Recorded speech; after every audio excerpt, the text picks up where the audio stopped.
can businesses do to reduce the stress created post-pandemic and as we move into new virtual hybrid working? My name is Adele Stickland. I am a resilience trainer and an accredited ICF coach. And this article, along with the video, will outline what hybrid working is, what it means in terms of your business, and how you can avoid stress. So hybrid working is that way that we work sometimes in the office and sometimes at home. And the biggest problem that employees have come up with hybrid working is that sense of loneliness, that reduced ability to be creative. The management of walking around and having a conversation with people is highly missed in a hybrid working environment, working remotely. So how can we bring it together? How can we bring companies, businesses, communities and teams together? One of the best ways of doing it is to look at group coaching that encourages people to chat not just about work issues, but other issues that affects them as well. But let me talk about that a little bit later. Let's discuss quickly some of the advantages of hybrid working for the business. Well, the first one is quite obvious. There's going to be a reduced office cost. There's not going to be so many people in the office at the same time. Therefore, savings are going to be made on the office. Fantastic.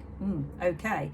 But how can we be more creative with that office space? How can we bring in more creativity in creating more creative office spaces rather than the boring traditional space that we've had already? There is less of a feeling on collaboration when we're working virtually, so the office space has actually got to work harder. One of the other advantages for a business of virtual working is we've got no commute and therefore more productivity. That's not actually the reality. McKinsey reporting is that something like 78% of people working from home are feeling that sense of loneliness, lack of collaboration, and not able to relate to work issues in the home environment, meaning that they are increasing their stress. So how can we improve on collaboration and community building? Creating that office space which is fun, creating an office space that's a very bit different from what we're used to, and of course reducing that command structure, that control and command management style that we used to have, moving into a style that's less autocratic and more empowering. Self-autonomy is the way to keep employees productive, happy, reduced sick days, increased productivity, all that great thing. So how can we create engagement when we're working in a hybrid environment?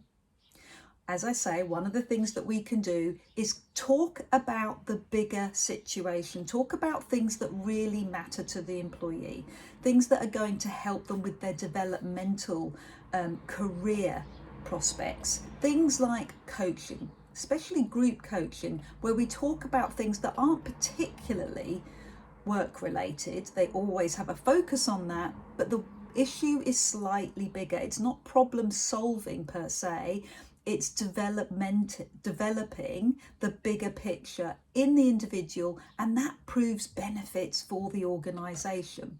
Having less disconnect of that hybrid working because we've got more in-person approach when we coach and manage our teams. What is the effect of hybrid working on mental health?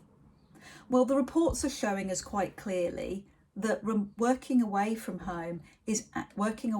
office is actually reducing job satisfaction. We can't get to the end of our day. The tick box or the to-do list is constant. There's never an off switch. We're always drawn back to our desk. So making sure that there's clear boundaries, not only for management, but also for employees, is going to help reduce stress. The other big issue is how it affects the team. This is something that I refer to as team resilience. It's the interpersonal relationship skills that are going to become more and more affected the further we are away from the office, when we don't have that natural conversation with employees, what they call the water cooler experience, talking around the water cooler, having those tea making is probably more apt. Making tea in the office and having those occasional chats which give you those aha moments.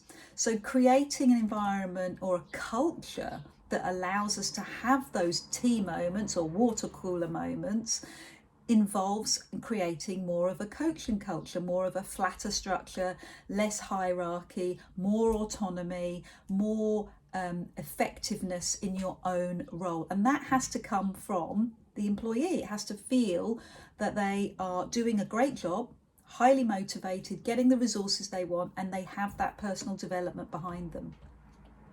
So burnout has been another big issue because people are working harder, because they're doing less commuting hours. It means that they're actually doing more hours, and lots of companies and businesses that I'm talking to have recognized this. The leadership is recognizing this. They're feeling quite distraught that their teams are not working less hours, they're working more hours, which is causing concern for sustainability. How are they supposed to keep this up in a long-term view? It's just not going to work. So that has a knock-on effect. If people aren't feeling supported, then employee attrition becomes an issue, and it costs what, £30,000 to replace an employee, especially a key employee. So it's much better to make sure that that employee is involved in the conversation, open dialogue. So here's some of the things that we can do to create a great, open, happy, hybrid structure. Agenda-free time. What? Yes. So a conversation that has development, personal development at the key of it, but not driving a work solution, not driving a problem that we have at work, but looking at the bigger agenda, looking at how that individual is coping, what they need from their job and what they want from their career. That is the hook, especially for millennials. That's what's going to keep our employees, our teams happy. Open communication, I've said it before, truly important for team so that they feel heard, but also that they feel understood. And that takes a particular type of leader, a leader that is well versed in coaching skills, empathetic listening that helps that employee to feel heard and problem solve on their own. Feeling included is a huge advantage of a coaching culture. Team building, even when there's a distance, because the team feels that it's part of the solution. And this can happen in a hybrid workspace. We can do group coaching on an online environment, or we can do it in this fantastic new creative space that your office environment is going to be.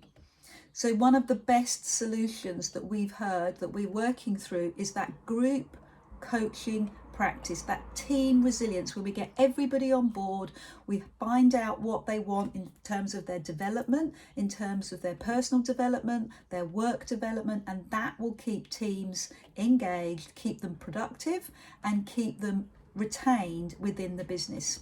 Next steps. What's your next steps? Well, if your organisation is looking to incorporate a coaching program, a group coaching programs, then reach out. My name is Adele Stickland. I'm a resilience trainer and an accredited coach, and I would be delighted to find out where you are now, where your business is at the moment, what you need, and how you can move forward. Thanks for listening.